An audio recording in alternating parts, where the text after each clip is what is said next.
Psychology class 12 chapter number 8 psychology and life. तो basically इस chapter में हमने पढ़ना है कि कैसे साइकोलॉजी हमारी लाइफ में इम्प्लीमेंट होती है, किस तरीके से पॉल्यूशन का इफ़ेक्ट हमारे माइंड पर पड़ता है, किस तरीके से हमें गुस्सा आता है और हमें गुस्सा आता ही क्यों है, what is aggression, what is pollution, what is crowding और एनवायरनमेंट हमें साइकोलॉजिकली किस तरीके से इम्पैक्ट करता है हमारे ऊपर।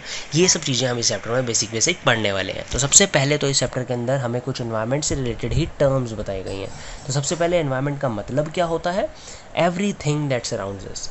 ये हम बचपन से पढ़ते आ रहे हैं, अब भी उसका मतलब यही है कि एनवायरनमेंट सब में वो सब कुछ आता है जो भी कुछ हमारे आसपास है, वो होता है हमारा एनवायरनमेंट, हमारे आसपास का माहौल।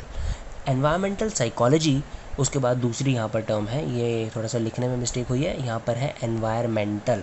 तो एनवायरमेंटल साइकोलॉजी स्टडी करती है interaction between human and their environment. तो मतलब कि एक ह्यूमन का अपने एनवायरनमेंट के साथ किस तरीके का इंटरेक्शन है, किस तरीके से वो इंटरेक्ट करते हैं आपस में, और जब वो इंटरेक्ट करते हैं तो क्या क्या इश्यूज सामने आते हैं, इसको समझती है एनवायरमेंटल साइकोलॉजी। ये बहुत ही ज़्यादा ब्रॉड और वाइड टॉपिक है एनवायरमेंटल साइकोलॉजी। उसके बाद उससे थोड़ा सा कम वाइड और ब्रॉड टॉपिक है इकोलॉजी, क्योंकि एनवायरमेंटल साइकोलॉजी सारे ह्यूमंस का पूरे एनवायरनमेंट से इंटरेक्शन स्टडी करती है, और इकोलॉजी उससे थोड़ा सा कम वाइड इसलिए है क्योंकि इकोलॉजी सिर्फ ये स्टडी करती है कि एक लिविंग ऑर्गेनिज्म का अपने एनवायरनमेंट के साथ किस तरीके का रिलेशनशिप है। एनवायरमेंटल साइकोलॉजी के अंदर की टर्म है इंटरेक्शन, और इकोलॉजी के अंदर की टर्म है relationship that they both share. यानी कि एक लिविंग ऑर्गेनिज्म अपने एनवायरनमेंट के साथ, अपने एनवायरनमेंट के साथ किस तरीके का रिलेशनशिप शेयर करता है, उसको स्टडी करती है इकोलॉजी। अब उसके बाद यहाँ पर एनवायरनमेंट को दो टाइप्स में डिवाइड किया गया है। सबसे पहले तो एक होता है नेचुरल एनवायरनमेंट। नेचुरल एनवायरनमेंट वो सब कुछ जो हमारे आसपास जिस तरीके से भी नेचुरली है, जैसे कि कभी रेन होती है और उस टाइम पर जो मौसम जिस तरीके का होता है वो एक नेचुरल है, नेचुरल फिनोमिना है, नेचुरल एनवायरनमेंट होता है उस टाइम पर। कोई भी चीज़, कोई पेड़ हमारे आसपास है, वो सब नेचुरल एनवायरनमेंट है जिसमें ह्यूमन का रोल नहीं है, जो खुद से हुआ वो सब एनवायरनमेंट नेचुरल एनवायरनमेंट। एक होता है built environment. Built environment involves the concept of environmental design. तो एनवायरनमेंट को जब हम डिज़ाइन कर दें तो वो बन जाता है बिल्ट एनवायरनमेंट। अब डिज़ाइन इसे ऑफकोर्स कौन करेगा, humans. It contains psychological features such as creativity. तो साइकोलॉजिकल फीचर मतलब कि किस किस चीज़ों पर डिपेंड करता है, यानी कि क्या क्या चीज़ें शो करता है ये एनवायरमेंटल डिज़ाइन। क्रिएटिविटी सबसे पहले तो कि ह्यूमंस आर क्रिएटिव, वो अपनी क्रिएटिविटी दिखाने के लिए एनवायरनमेंट को बिल्ड करते हैं अपने हिसाब से। उसके बाद ह्यूमन कंट्रोल, ह्यूमन ये शो करते हैं कि हमारा कंट्रोल है एनवायरनमेंट पर। उसके बाद सोशल इंटरेक्शन। सोशल इंटरेक्शन का मतलब यहाँ पर है कि सोशल इंटरेक्शन किस तरीके का है उस पर भी डिपेंड करेगा कि हम किस तरीके का अपना एनवायरनमेंट बिल्ड करेंगे। जैसे कि क्लासरूम में आपने देखा होगा आपके एक ही तरफ को सारे डेस्क या एक ही तरफ को सारी चेयर्स लगी होती हैं, और उसका फेस होता है जहाँ पर टीचर बैठती है उस तरफ को, जहाँ पर ब्लैक बोर्ड लगा होता है उस तरफ को। तो ये एक ऐसे तरीके का एनवायरनमेंट है जहाँ पर आपका सोशल इंटरेक्शन इस तरीके का है कि कोई एक पर्सन बोलेगा और बाकी सब इक्वली सुनेंगे उसको। इस तरीके से वो इन्वायरमेंट बिल्ड किया गया है। और जब आपने कोई अगर कॉन्फ्रेंस हॉल देखा हो तो वहाँ पर कुछ इस तरीके से गोलाई में ऐसे कुछ चेयर्स वगैरह लगी होती हैं, तो वहाँ पर जो सोशल इंटरेक्शन होता है वो कुछ अलग तरीके का है। तो बेसिकली इसका मतलब ये था कि सोशल इंटरेक्शन पर भी डिपेंड करता है कि किस तरीके का एनवायरनमेंट डिज़ाइन होगा। अब उसके बाद एक ह्यूमन और एनवायरनमेंट के बीच में किस किस तरीके का रिलेशनशिप हो सकते हैं, इसको डिस्क्राइब करने के लिए स्टॉकल्स ने 1990 में 3 अप्रोचेज़ हमें बताई। सबसे पहली अप्रोच थी द मिनिमलिस्टिक पर्सपेक्टिव। ये पर्सपेक्टिव मानता था कि जो एनवायरनमेंट है और ह्यूमन, इनकी लाइफ बेसिकली पैरेलल चलती है, यानी कि आपस में कोई ज़्यादा लेन देन नहीं है। एनवायरनमेंट का इन्फ्लुएंस एक ह्यूमन के ऊपर, एक ह्यूमन की वेलबींग के ऊपर, उसकी हेल्थ के ऊपर, उसके माइंड के ऊपर ज़्यादा नहीं है, कि दोनों बिल्कुल अलग अलग ही एग्जिस्ट करते हैं, एनवायरनमेंट और ह्यूमन। एनवायरनमेंट का ह्यूमन के ऊपर बहुत ज़्यादा कुछ इन्फ्लुएंस नहीं है, ये मानता था मिनिमलिस्टिक पर्सपेक्टिव। उसके बाद इंस्ट्रूमेंटल पर्सपेक्टिव। इंस्ट्रूमेंटल पर्सपेक्टिव ये मानता था कि जो एनवायरनमेंट है वो सिर्फ ह्यूमन के यूज़ के लिए ही एग्जिस्ट करता है। अगर ह्यूमन ने एनवायरनमेंट का यूज़ नहीं किया तो उसका होना वेस्ट है। ये इसके वर्ड से ही पता चल रहा है, इंस्ट्रूमेंटल, यानी कि सिर्फ मतलब के लिए एक ह्यूमन अपने उसको यूज़ कर सके। स्पिरिचुअल पर्सपेक्टिव इंडिया में काफ़ी ज़्यादा फॉलो किया जाता है। According to spiritual perspective, human और एनवायरनमेंट के बीच का रिलेशन बिल्कुल इंटेग्रल है। इंटेग्रल मतलब बिल्कुल ही जुड़ा हुआ, जो कभी अलग नहीं हो सकते। अगर एनवायरनमेंट खुश रहेगा, अगर एनवायरनमेंट सही रहेगा, तो ही एक ह्यूमन अच्छी लाइफ जी सकेगा। ये मानता है स्पिरिचुअल पर्सपेक्टिव। और जैसा कि मैंने बताया कि इंडियन व्यू में इसको काफ़ी ज़्यादा इंपॉर्टेंस दी गई है। उसके बाद कुछ इम्पॉर्टेंट पॉइंट्स हैं आपकी बुक में। एक अलग से बॉक्स बनाया हुआ है, बॉक्स 8.1। उसके अंदर ये कुछ मूवमेंट दी गई हैं, द बिश्नोईज और चिपको मूवमेंट। तो उसके कुछ यहाँ पर मैंने इम्पॉर्टेंट पॉइंट्स लिखे हैं। ऑफ कोर्स आपको एक बार पूरी भी वो रीड करनी चाहिए, बट स्टिल मैंने इसमें कुछ अलग से पॉइंट्स दे रखे हैं main. Initiated by Amrita Devi. Amrita Devi ने ये मूवमेंट चलाई थी बिश्नोईज़ की।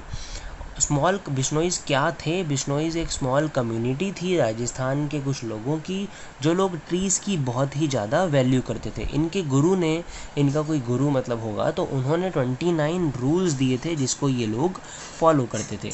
ये जो मूवमेंट थी वो भी सिमिलर थी चिपको मूवमेंट में, जो चिपको मूवमेंट हिमालयाज़ में हुई थी, उत्तराखंड रीजन में। चिपको मूवमेंट आपको पता होगा, आपने अपनी छोटी क्लास में एसएसटी वगैरह में काफ़ी बार पढ़ा होगा इसको। तो वो चिपको मूवमेंट के जैसी ही सिमिलर एक मूवमेंट थी ये, जिसको अमृता देवी ने चालू किया था। और उसका एम था, दोनों का ही मतलब, चिपको मूवमेंट का भी और इस बिश्नोईज़ की मूवमेंट का भी, ट्रीज़ को और अपने एनवायरनमेंट को सेव करना। और ये जो सुंदर लाल बहुगुणा थे, ये मतलब इन्होंने बेसिकली लीड करी थी चिपको मूवमेंट को, और अमृता देवी ने लीड करी थी बिश्नोईज़ की मूवमेंट को।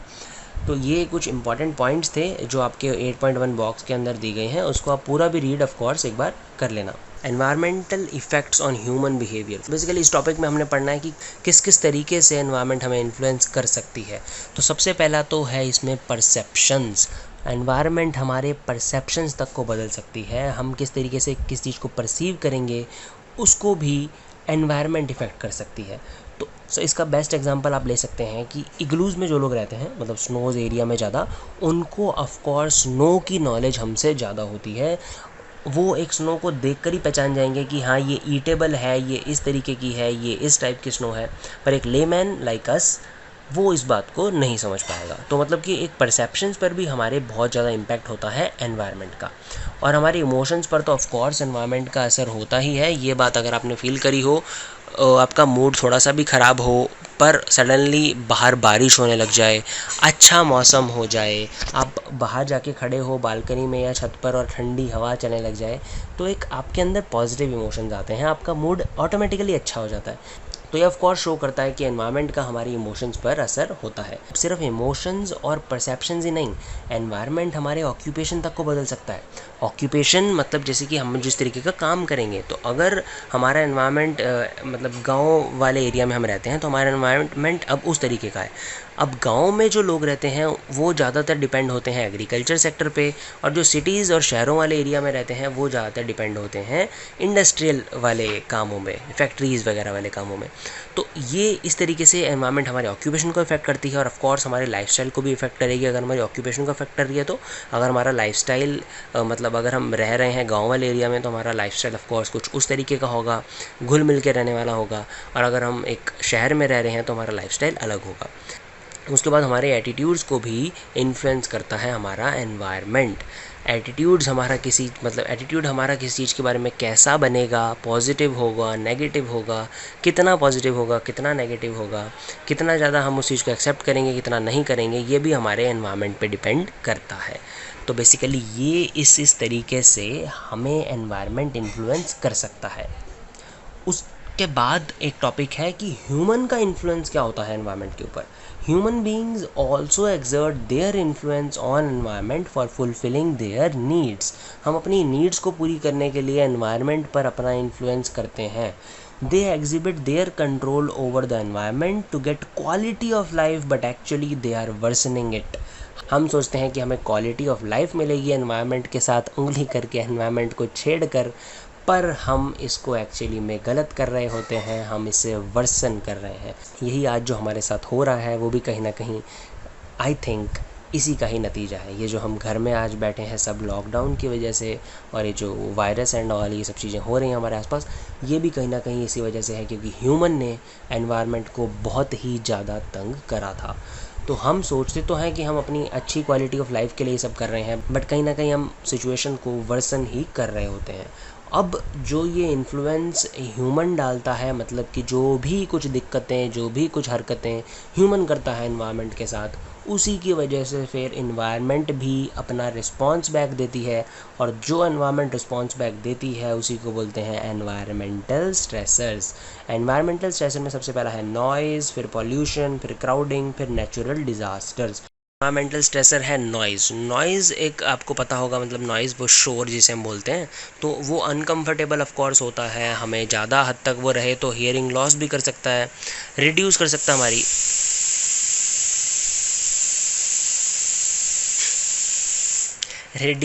हमारी कंसंट्रेशन को। अब जैसे यहाँ पर ये जो आवाज़ आई बीच में, ये नॉइज़ थी मेरे लिए, मैं रिकॉर्डिंग कर रहा हूँ और वहाँ बाहर कुकर की सीटी बज गई, तो ये थी नॉइज़ जो कि अनवांटेड थी, ये अनकंफर्टेबल थी, इसने मेरी कंसंट्रेशन को लूज़ कर दिया। ये थी नॉइज़। अब उसके बाद नॉइज़ हमारी परफॉर्मेंस को कितना इफ़ेक्ट करेगी, इसके कुछ 3 डिटर्मिनेंट्स हैं। तो सबसे पहले तो इंटेंसिटी पर उसकी डिपेंड करता है कि कितनी ज़्यादा वॉल्यूम्स की वो नॉइज़ आ रही है, उसकी इंटेंसिटी क्या है। अगर वो बहुत ज़्यादा है तो वो आपको ज़्यादा इफ़ेक्ट करेगी, आपकी परफॉर्मेंस को ज़्यादा ख़राब करेगी। अगर वो कम है तो वो कम ख़राब कर सकती है, यानी कि चांसेस कम होंगे। प्रिडिक्टेबिलिटी उसकी भी डिपेंड करता है। प्रिडिक्टेबिलिटी मतलब कि कोई नॉइज़ मेरे को पता है कि इतने से इतने टाइम तक तो वो आएगी ही आएगी नॉइज़, तो भी वो मेरे को कम इफ़ेक्ट करेगी, मेरी परफॉर्मेंस को कम इफ़ेक्ट करेगी। पर अगर वो प्रेडिक्टेबल नहीं है तो वो ज़्यादा इफ़ेक्ट करेगी। उसके बाद इसकी कंट्रोलेबिलिटी मतलब कि मैं उसे कंट्रोल कर सकता हूँ या नहीं। अब जैसे अगर मेरे को कोई ऐसी नॉइज़ है जो मेरे हाथ में है उसे कंट्रोल करना, अगर मेरे पास कोई टीवी में कोई ऐसा चैनल आया जिस पे बहुत सडनली मतलब अजीब सी आवाज़ें चल रही हो, मेरे को वो नहीं पसंद, तो मैंने उसको रिमोट पे आगे प्रेस करा नेक्स्ट बटन, तो अब वो नेक्स्ट चैनल चल गया। वो नॉइज़ मेरे कंट्रोल के अंदर थी, इसलिए वो मेरे टास्क को जो भी मैं कर रहा हूँ उस पर अपना असर बहुत कम डालेगी। तो ये कुछ फैक्टर्स थे जिस पे डिपेंड करता है कि नॉइज़ आपकी परफॉर्मेंस को कितना ज़्यादा इफ़ेक्ट कर सकती है। इसमें 3 फैक्टर मेन थे, इंटेंसिटी, कंट्रोलेबिलिटी और प्रेडिक्टेबिलिटी। अब उसके बाद और कुछ और फैक्टर्स इसमें बताए गए हैं कि मतलब क्या क्या इफ़ेक्ट हो सकता है नॉइज़ का। तो अब वो इफ़ेक्ट कितना होगा वो और भी कई चीज़ों पर डिपेंड करता है कि टास्क सिंपल है तो कम होगा, इंटरेस्टिंग है तो भी उसका इफ़ेक्ट कम होगा। अगर टास्क मुश्किल है तो ऑफकोर्स उसका इफ़ेक्ट हम पे ज़्यादा पड़ेगा, पहले ही बहुत मुश्किल है ऊपर से नॉइज़ भी आ रही है। अनप्रिडिक्टेबल है, ये पॉइंट हम ऊपर पढ़ चुके हैं, तो भी ज़्यादा होगा। कंट्रोल में है, ये भी पॉइंट हम ऊपर पढ़ चुके हैं। अब उसके बाद एक यहाँ पर पॉइंट है इमोशनल इफ़ेक्ट। इमोशनल इफ़ेक्ट का मतलब कि नॉइज़ अगर हो तो हमें वो इमोशनली भी नेगेटिव इमोशंस हमारे माइंड में ले आती है, हमें हमारे मूड को ख़राब कर सकती है, एक अनप्लेजेंट हमारा इमोशनल स्टेट को भी ला सकती है नॉइज़, और भी ऐसे कई सारे इमोशनल इफ़ेक्ट नॉइज़ के हो सकते हैं। और अगर ये चीज़ें ज़्यादा टाइम तक चलती रहें तो हमारी मेंटल हेल्थ को भी ये हार्म कर सकती है। उसके बाद पॉल्यूशन। तो अब पॉल्यूशन से क्या क्या हो सकता है, उसके कुछ यहाँ पर साइकोलॉजिकल इफ़ेक्ट्स बताए गए हैं। ये हमारे नर्वस सिस्टम को ख़राब कर सकता है पॉल्यूशन, हमारे इमोशन रिएक्शंस को भी इफ़ेक्ट करता है पॉल्यूशन, और हमारी परफॉर्मेंस को भी कम कर सकता है, परफॉर्मेंस को भी ख़राब कर सकता है पॉल्यूशन। अब पॉल्यूशन घरों में भी हो सकता है और ऑफिस एनवायरनमेंट में भी हो सकता है। Pollution is also hazardous for our physical health. हमारी फिजिकल हेल्थ को भी पॉल्यूशन ऑफकोर्स काफ़ी हद तक इफ़ेक्ट करता है। Toxic chemicals can also affect human beings. Toxic chemical मतलब कि जैसे एक आपने सुना होगा नाम CFCs को बैन कर दिया गया था कुछ सालों में, क्योंकि वो बहुत ही ज़्यादा हार्म कर रही थी ह्यूमंस को डायरेक्टली भी और हमारे नेचर को भी, तो इसलिए उनको बैन कर दिया गया था। तो ऐसे कई केमिकल होते हैं टॉक्सिक, वो भी ह्यूमन को इफ़ेक्ट कर सकते हैं। अब सबसे पहले तो हमें समझना है कि क्राउडिंग का मतलब क्या होता है। तो क्राउडिंग का बेसिक मतलब इतना है कि अगर किसी जगह पर 2 लोगों के खड़े होने की जगह है और वहाँ पर खड़े हैं 4 लोग, तो मतलब कि ये है क्राउडिंग। जितने लोगों की कैपेसिटी है उससे ज़्यादा लोग एक एरिया में होना, वो होता है क्राउडिंग। तो अब ये वर्ड सुनकर जिस भी पर्सन ने दिल्ली मेट्रो में सफ़र करा है उसके माइंड में सबसे पहले आया होगा राजीव चौक मेट्रो स्टेशन, या फिर कोई भी ऐसा स्टेशन जिस पे कि आपने मेट्रो चेंज करनी होती है। तो उससे बेस्ट एग्जांपल तो क्राउडिंग का कुछ हो ही नहीं सकता है। तो उसको, उस स्टेट को बोलते हैं क्राउडिंग की स्टेट, जहाँ पर कैपेसिटी कम लोगों की है पर बहुत ही ज़्यादा उससे लोग उसके अंदर होते हैं। अब उसकी वजह से हमारे ऊपर क्या क्या साइकोलॉजिकल इफ़ेक्ट्स पड़ सकते हैं वो सब हमने यहाँ पर अब पढ़ना है। सबसे पहले तो it causes stress to individual, हमें उससे होती है स्ट्रेस। उसके बाद इसमें कुछ फीचर्स हैं इसके जो मतलब इसकी वजह से हमें होता है। तो फीलिंग ऑफ डिस्कम्फर्ट हमारे माइंड में आता है क्राउडिंग से। लॉस ऑफ प्राइवेसी होती है, प्राइवेसी तो ऑफ कोर्स उस टाइम पर होती ही नहीं है बिल्कुल। नेगेटिव व्यू ऑफ स्पेस हमारे माइंड में बन जाता है, यानी कि हमारे आसपास जो है उसके बारे में हमारे मन में नेगेटिव व्यूज़ आने लग जाते हैं। Feeling of loss of social interaction, यानी कि ऐसी फीलिंग होना कि हम अपना सोशल इंटरेक्शन खो चुके हैं, यानी कि जब ऐसी क्राउडिंग हो, इतनी ज़्यादा भीड़ हो तो हम लोगों से उस तरीके से इंटरेक्ट नहीं कर पाते। It is also related to density of crowd, कि क्राउड की कितनी डेंसिटी है उस पर भी ये चीज़ें डिपेंड करती हैं। कॉन्सिक्वेंस ऑफ क्राउडिंग, तो अभी जो हमने पढ़ा कि क्राउडिंग क्या होती है, अब उसके कॉन्सिक्वेंसेस क्या क्या हो सकते हैं। सबसे पहले तो वहाँ पर हम अबनॉर्मल बिहेवियर शो करेंगे और अग्रेशन। बिहेवियर अब नॉर्मल होने का मतलब यहाँ डिसऑर्डर नहीं है, इसका मतलब कि जो हम नेचुरली बिहेव करते हैं उससे थोड़ा सा अलग वहाँ पर हमारा बिहेवियर होगा। और अग्रेशन ऑफ कोर्स भीड़ वाली जगह में आ ही जाता है। लो परफॉर्मेंस होगी हमारी अगर हम कोई डिफ़िकल्ट टास्क कर रहे हैं। लो परफॉर्मेंस हमारी तब भी होगी अगर हम कोई एकेडमिक टास्क कर रहे हैं। और बाकी जिस तरीके का इंटरेक्शन हो, यानी कि जिस भी तरीके का हमारा सोशल इंटरेक्शन हो रहा है उस पर भी ये काफ़ी हद तक डिपेंड करता है कि हमारा रिएक्शन क्राउड के लिए कैसा होगा। अब इसका एग्जांपल आप ले सकते हैं कि आप किसी क्लासरूम में बैठे हैं, उस क्लासरूम में बाकी क्लास के बच्चों को भी आके आपके साथ बिठा दिया, पर वहाँ पर ऊपर टीचर खड़े होंगे, इसलिए वहाँ अगर क्राउडिंग हो भी तो भी आपका रिएक्शन हो सकता है ज़्यादा अग्रेशन वाला ना हो। और यही चीज़ अगर मेट्रो में आपके साथ हो तो वहाँ पर एग्रेशन वाला फीचर थोड़ा सा ज़्यादा बढ़ सकता है। तो इसका मतलब कि जिस तरीके का सोशल इंटरेक्शन है उस पर भी ये काफ़ी हद तक डिपेंड करता है कि हमारा रिएक्शन उस क्राउड के लिए कैसा होगा। अब ये इंडिविजुअल पर भी डिपेंड करता है कि किस तरीके का उसका रिएक्शन हो और किस तरीके के नेगेटिव इफ़ेक्ट्स उसके ऊपर आएँ।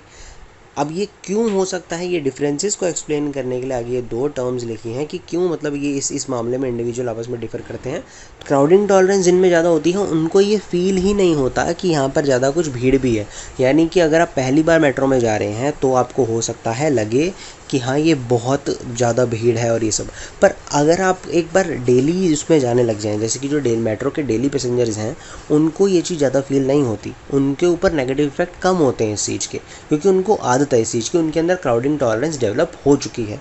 और कईयों के अंदर कॉम्पिटिशन टॉलरेंस ज़्यादा होती है। कॉम्पिटिशन टॉलरेंस मतलब वो एबिलिटी जब आपको एक बेसिक रिसोर्सेज के लिए भी अगर आपको फ़ाइट करना पड़े, अगर आपको कम्पीट करना पड़े तो आप कर सकते हैं, उसको बोलते हैं कंपटीशन टॉलरेंस। यानी कि अगर आपको फिजिकल स्पेस लेना है, जैसे मेट्रो के अंदर बहुत ज़्यादा भीड़ है, आपने सबसे पहले उसके अंदर चढ़ना है कि मैं इसमें अंदर आ जाऊँ, बाकी आए ना आए, तो बाकियों से पहले मैं जाऊँगा। ये फीलिंग, ये होना, इसे बोलते हैं कंपटीशन टॉलरेंस, कि उस पर्सन के अंदर कम्पीट करने की टॉलरेंस है। अब ये चीज़ें कल्चर पर भी डिपेंड करती है, किस तरीके के कल्चर से वो पर्सन आ रहा है उस पर भी डिपेंड करता है कि उसको लगेगा कि ये क्राउडिंग ज़्यादा है और यहाँ पर नहीं है। अब जैसे अगर कोई बाहर से पर्सन आए, उसको नॉर्मल भी मेट्रो स्टेशन पर ऐसा लगेगा कि ये तो बहुत ज़्यादा भीड़ है, पर हम इंडियंस को जिन्हें पता है इसका कि यहाँ तो बहुत भीड़ होती है, अगर हमें बैठने की जगह मिल रही है तो मतलब कि मेट्रो बहुत खाली है।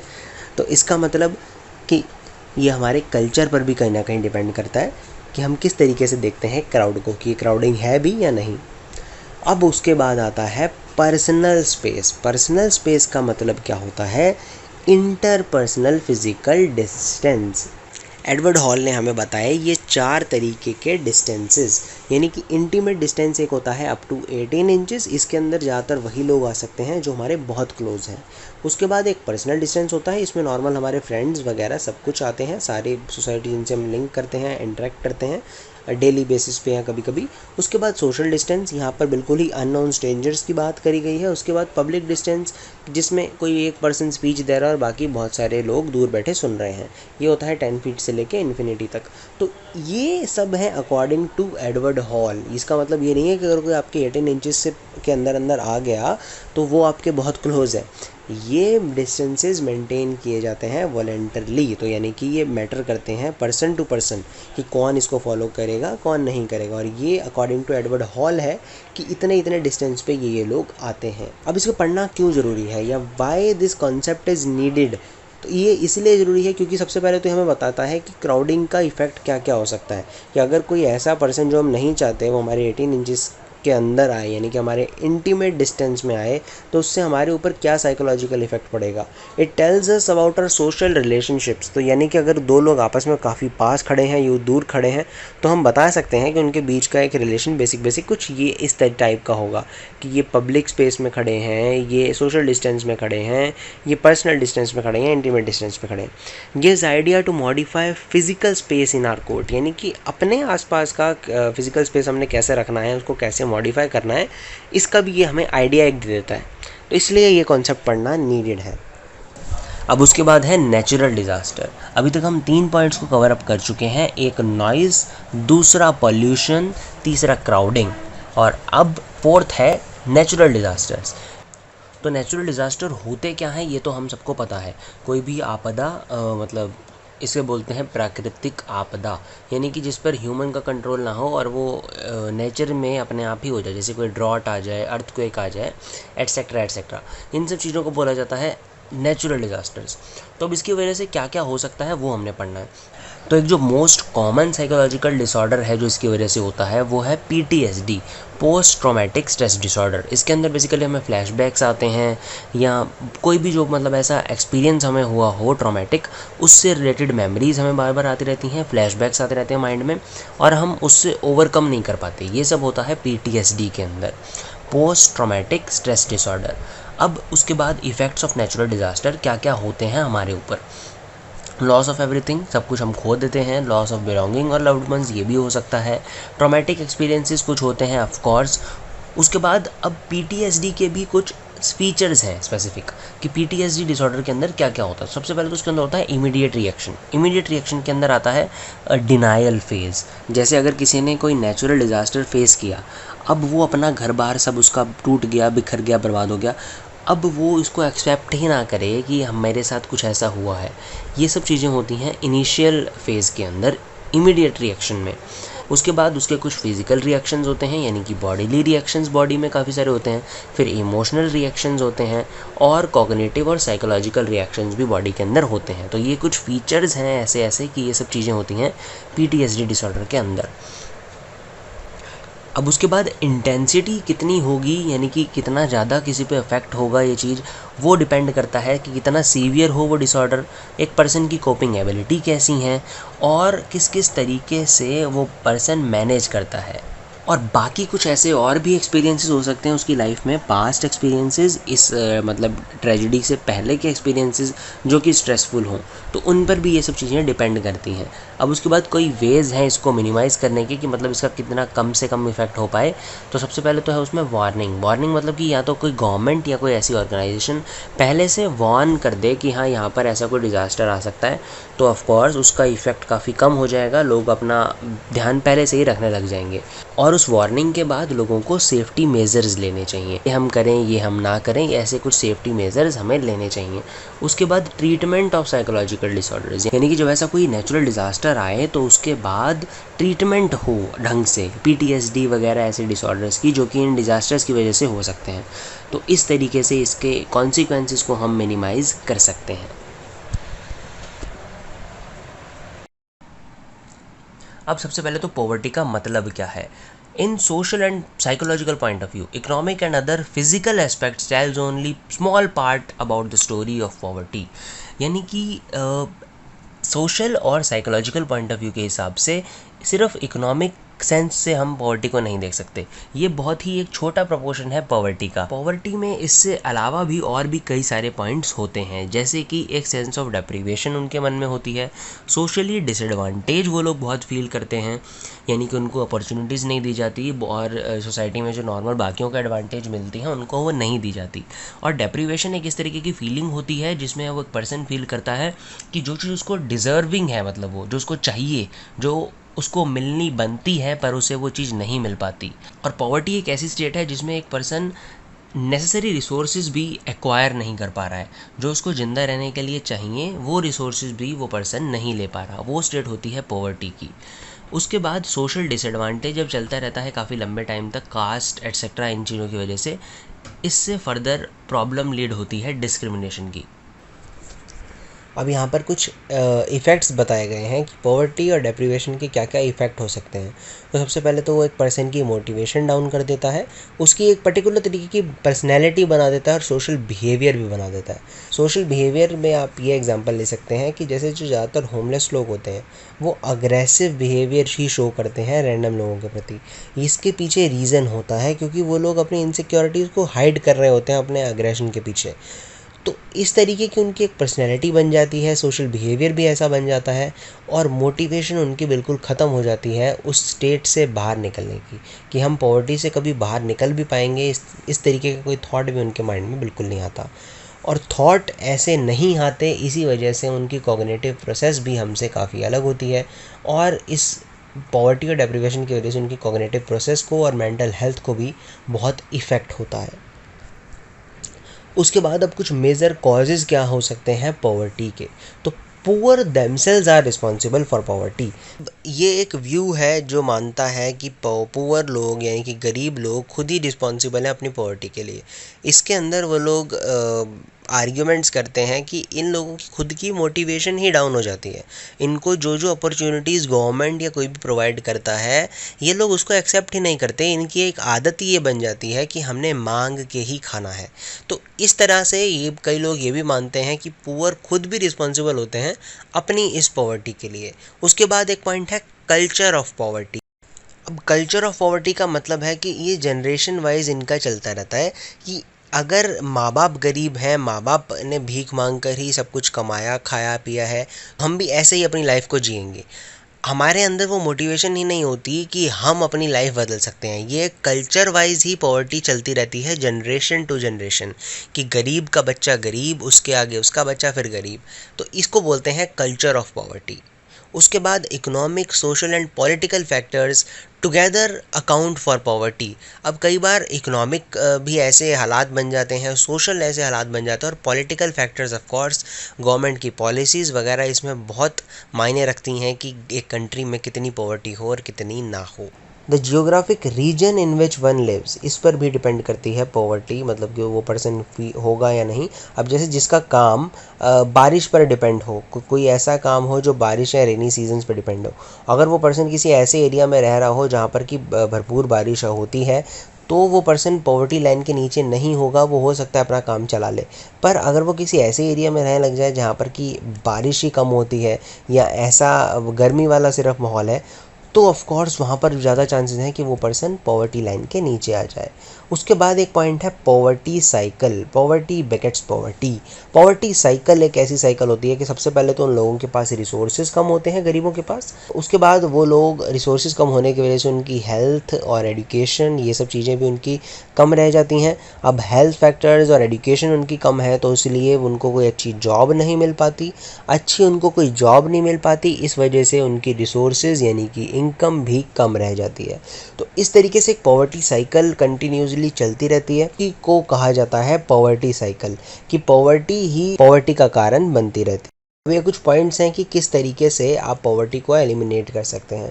तो इसमें ज़्यादा कुछ समझने वाली चीज़ नहीं है, ये सिर्फ रीडिंग पार्ट है, तो इसको आप रीड कर लीजिएगा वीडियो को, या पॉज करके या इसका स्क्रीनशॉट आप खींच सकते हैं। कि ब्रेकिंग पॉवर्टी साइकिल, उसको हटा के सेल्फ सफिशिएंट बना के, पॉवर्टी की रिस्पॉन्सिबिलिटी लेके, उनको एजुकेशनल और एम्प्लॉयमेंट फैसिलिटीज़ प्रोवाइड करके, मेंटल हेल्थ अच्छी प्रोवाइड करके, और उसके बाद ये एक अंत्योदय प्रोग्राम कुछ करके चालू किया था गवर्नमेंट ने। ये भी इनको स्मॉल स्केल बिजनेसेस वगैरह को encourage करने के लिए किया गया था। These efforts are continued in the right spirit and right direction to eradicate poverty। तो ये कुछ एक्शन लिए गए थे पॉवर्टी को इरेडिकेट करने के लिए। इसको आप वीडियो को पॉज करके दोबारा रीड कर सकते हैं। तो अब अग्रेशन टर्म से हम फेमिलियर हैं कि गुस्सा किसे कहते हैं, पर इसके आगे भी दो टाइप्स हैं इसके। एक होता है इंस्ट्रूमेंटल अग्रेशन और एक होता है हॉस्टाइल अग्रेशन। इंस्ट्रूमेंटल अग्रेशन वो होता है जब हम गुस्सा करें पर अपना काम निकालने के लिए, इंस्ट्रूमेंट की तरह अपने गुस्से को यूज़ करके मैंने अपना काम निकलवाया। हॉस्टाइल अग्रेशन में हमारा सोल पर्पज़ ही होता है दूसरे पर्पज़ को हर्ट करना।